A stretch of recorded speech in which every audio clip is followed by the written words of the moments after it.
pessoal, beleza?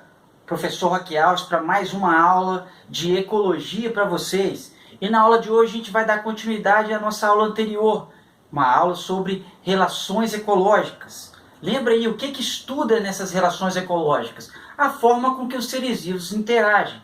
E na aula anterior eu já tinha explicado para você que as relações ecológicas elas podem ser classificadas de duas formas. Existem as relações chamadas de harmônicas, que são aquelas relações onde os seres vivos se beneficiam entre si, ou melhor, ninguém sai prejudicado na maioria das vezes, e as relações desarmônicas, é quando o ser vivo ele sai prejudicado dessa relação ecológica, certo?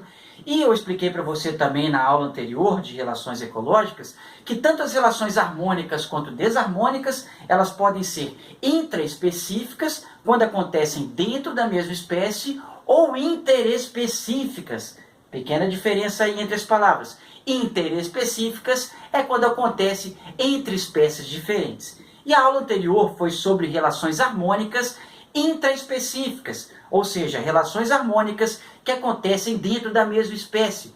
E nós explicamos sobre as colônias e as sociedades. Então assiste lá para você começar a entender um pouquinho mais sobre as relações ecológicas. E na aula de hoje, uma aula muito importante, nós vamos falar sobre como seres vivos de espécies diferentes podem se beneficiar. Como um ser vivo de uma outra de espécies diferentes podem trocar benefícios um com o outro, beleza? Ou seja, nós vamos falar sobre relações harmônicas interespecíficas entre espécies diferentes. E quais são as relações harmônicas que eu vou apresentar para você na aula de hoje? Nós vamos falar sobre o mutualismo, a protocooperação, nós vamos falar sobre o comensalismo e também nós vamos falar sobre o inquilinismo. Vamos lá, vamos aprender a diferença entre essas relações ecológicas. A primeira e a mais importante é o mutualismo. E o que é o mutualismo?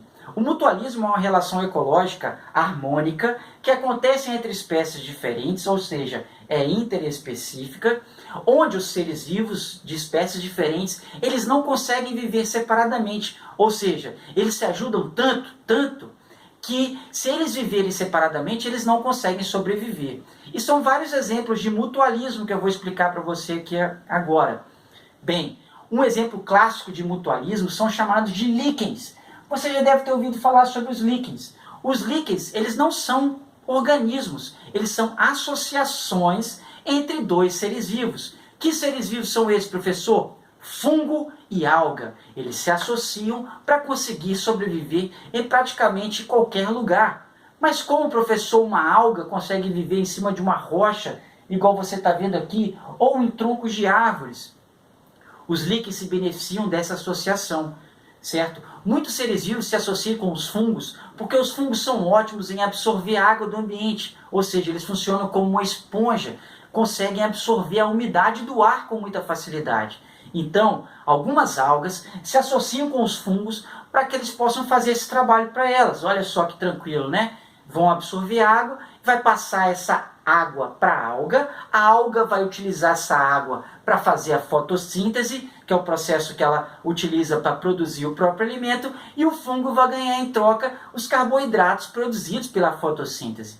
Olha que relação interessante. Então o fungo e a alga conseguem sobreviver juntos porque eles trocam benefícios entre eles, certo? Só que se eles forem separados, eles não conseguem sobreviver. E isso classifica essa relação ecológica chamada de mutualismo, onde um ser vivo não consegue viver sem o outro, certo? Uma outra relação mutualística, que envolve também os fungos, são as chamadas de micorrizas. O que é uma micorriza? Micorriza é uma associação entre raízes de plantas e fungos.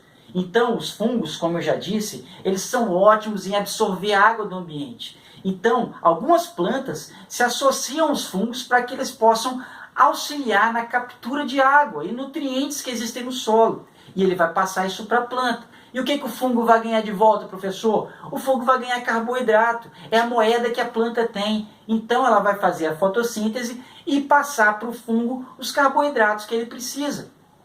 Olha que genial. Alguns cientistas acreditam que essas micorrizas, esses fungos, eles auxiliam na comunicação entre as plantas, na troca de nutrientes e tudo mais.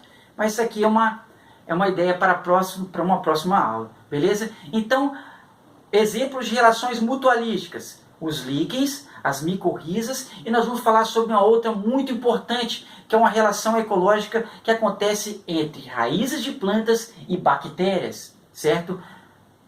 Então, essa relação ecológica ela é muito importante, porque algumas bactérias elas se associam a raízes de plantas formando nódulos, como você está vendo aqui. E o que essas bactérias fazem? Elas auxiliam na fixação do nitrogênio. O que é fixar o nitrogênio?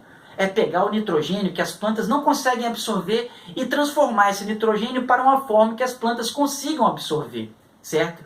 É o que essas bactérias fazem. Elas fixam nitrogênio. Isso é fixar nitrogênio. E lembra que o nitrogênio é extremamente importante para a construção das proteínas, para a construção dos aminoácidos, para a construção das bases nitrogenadas do DNA.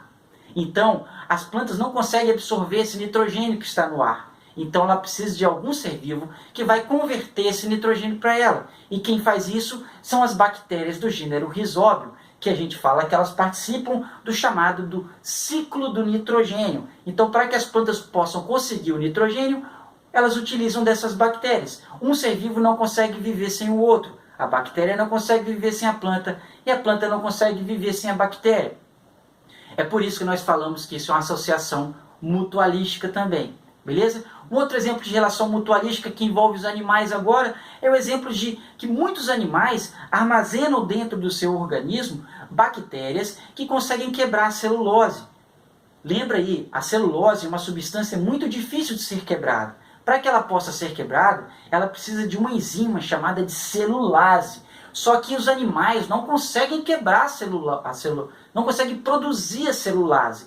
Então, o que eles fazem? Se associam a bactérias que conseguem produzir a celulase e assim os dois seres vivos de espécies diferentes conseguem viver juntos. Só assim que muitos animais conseguem se alimentar de plantas, utilizando essa substância produzida por bactérias, certo?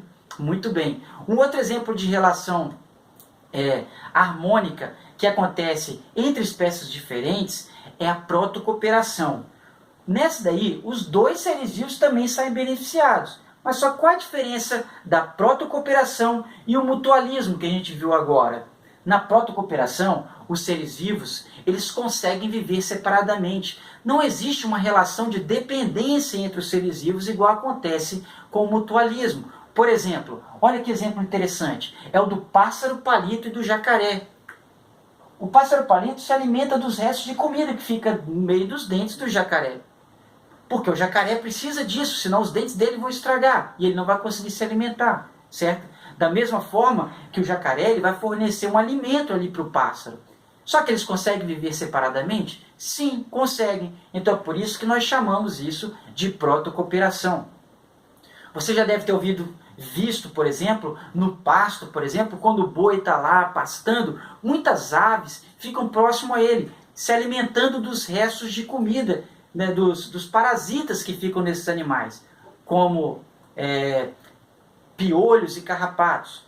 Então, essas aves vão se alimentar dos restos dos parasitas desses animais, vão se beneficiar e vão trazer um benefício para o animal que está ali também. Então, é por isso que nós falamos que é uma relação chamada de protocooperação. Não é uma relação de dependência entre os seres vivos. Eles se beneficiam, porém conseguem viver separadamente. Beleza? Uma outra relação harmônica que acontece entre espécies diferentes também é o que acontece, por exemplo, com uma relação chamada de comensalismo. O que é um ser vivo comensal? É um ser vivo que se alimenta dos restos de comida de um outro ser vivo. Por exemplo, é o que você encontra, por exemplo, com o tubarão e a rêmora, que é esse peixinho que fica aqui perto do tubarão.